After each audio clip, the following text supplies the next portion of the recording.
Hello and welcome to Sectors Up Close. I'm Ramzan Karmali. Today we're looking at the communication services sector, and my guest is John Stolfus, Chief Investment Strategist at Oppenheimer Asset Management. The S&P 500 index for this specific sector includes a wide range of stocks, everything from technology giants to streaming services, telecoms, and even video gaming companies. And generally the sector has had an extremely good 2023 so far. The S&P 500 Communication Services Sector Index has easily outperformed the main market this year. In fact, it's risen by approximately 4 times more than the main S&P index. But despite the variety of stocks in this index, it's actually dominated by just 2 stocks, Alphabet and Meta. Between them, they make up around 2/3 of the entire market cap. There's been a surge in both these stocks in recent times. But are there any other areas within the sector that investors should look at more closely? And can the recent stellar performance continue? Well, to help answer that and more, I'm joined by John Stolfus, Chief Investment Strategist at Oppenheimer Asset Management. John, thanks so much for joining us. Let's start with that thought. It's fair to say this sector's performed pretty well in 2023. Do you think that can continue? Yes, we do believe so. Right now, on a relative performance basis, as we appear to still be working out a pullback here that appears driven by speculative and highly leveraged interests that I think are throwing a tantrum over Fed policy.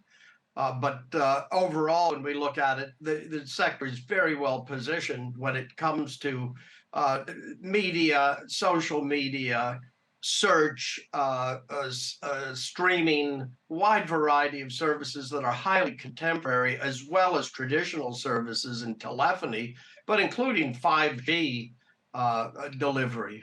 I mentioned in the introduction the dominance of just 2 stocks in the index, Meta and Alphabet. Should investors mitigate against that? Well, what we really think that when you look at it, it includes, it also includes streaming stocks within that large percentage. It includes advertising stocks, and it's got traditional telephony, wireless telephony. It offers diversification, and if it's used as an ETF in terms of the sector spider, as we have it here stateside, has a dividend yield of around 1%. And so you got a little bit of yield, so you can put it in a dividend portfolio, but you got exposure to these major technology companies. But not everything in the sector is rosy. I noticed that all the big telecom stocks within the index, they're all down this year. Is there any hope for them? We'd have to think that there is hope for them just because they're so important as companies that serve many millions of people here in the States. And one of them is the premier company, and another is a good secondary player, a giant. And we have to think that those companies have enough subscribers that the problems they have that's related to that lead content of cable that was buried, some of which was buried almost 100 years ago, and the liabilities on that will likely be offset by the opportunities that they offer in 5G and other services that they offer. In your notes you sent to me, you talked about this sector being at the centre of services that develop AI, yet there isn't a chip maker amongst them. How do you justify that thought? Very true. Well, when you look at the media company and the social media company or the search engine, my gosh, these are companies that will have a lot to do with the delivery of the AI. They will not be the chip itself, but they will benefit from the chip essentially. And some may even be building chips themselves as we go forward. You never know. But right now we look at it, it's the service that they will be implementers of AI and delivery of the service, both to consumers as well as to corporations.